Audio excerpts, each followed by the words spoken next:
అమెరికాలో ఇద్దరు భారతీయ విద్యార్థుల న్యాయ పోరాటం ఫలించింది. యూనివర్సిటీ ఆఫ్ కొలరాడో బోల్డర్లో రేగినటువంటి పాలక్ పనీర్ వివాదంలో పీహెచ్డీ చేసినటువంటి భారతీయ విద్యార్థులే పైచేయి సాధించారు. కోర్టులో సివిల్ పోరాటం చేసి తమ హక్కులను సాధించుకోవడమే కాకుండా ఏకంగా $2 లక్షల అంటే మన ఇండియన్ కరెన్సీలో 1,80,00,000 పరిహారాన్ని గెలుచుకోవడం ఇప్పుడు అగ్రరాజ్యంలో హాట్ టాపిక్గా మారింది. ఇక దీనిపై పోరాటం చేసిన వారిలో ఒకరైన ఊర్మిళ భట్టాచార్య తమ అనుభవంపై స్పందిస్తూ ఊర్మి ఇన్స్టాగ్రామ్లో ఉద్వేగభరితమైనటువంటి పోస్ట్ చేశారు.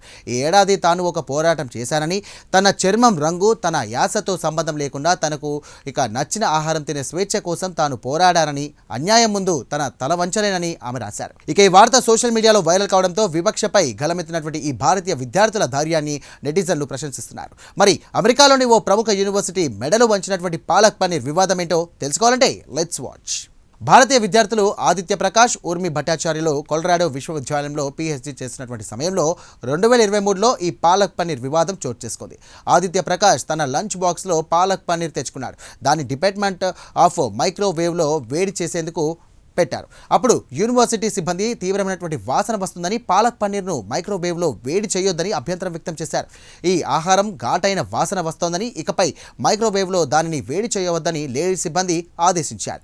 దీనికి ఆదిత్య స్పందిస్తూ ఇది కేవలం ఆహారం మాత్రమే, నేను వేడి చేసుకుని వెళ్ళిపోతాను అని బదులిచ్చాడు. అయినా కానీ ఆమె వినకుండా రూడ్గా ప్రవర్తించడంతో ఆ కాస్త చిన్న వివాదం పెద్దదిగా మారింది.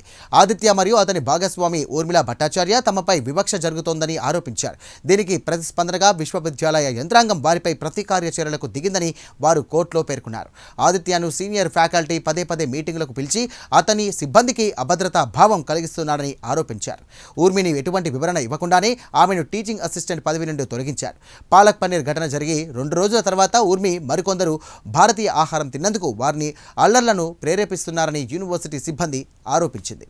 అంతటితో ఆగకుండా విశ్వవిద్యాలయం వారి మాస్టర్స్ డిగ్రీలను కూడా నిలిపివేయడంతో ఈ జంట అమెరికా డిస్ట్రిక్ట్ కోర్టులో సివిల్ హక్కుల దావా వేశారు. డిపార్ట్మెంట్ కిచెన్ రూల్స్ దక్షిణాసియా వారిని వేరుగా పరిగణిస్తున్నాయని తెలియజేశారు. కామన్ ఏరియాలో తమ లంచ్ బాక్స్లను తెరవకుండా నిరుత్సాహపరుస్తున్నాయని పేర్కొన్నారు. సుమారు 2 ఏళ్ల పాటు సాగినటువంటి ఈ చట్టపరమైనటువంటి పోరాటం సెప్టెంబర్ 2025లో ఒక ఒప్పందంతో ముగిసింది. విద్యార్థులకు $2 లక్షల చెల్లించడానికి విశ్వవిద్యాలయం అంగీకరించింది.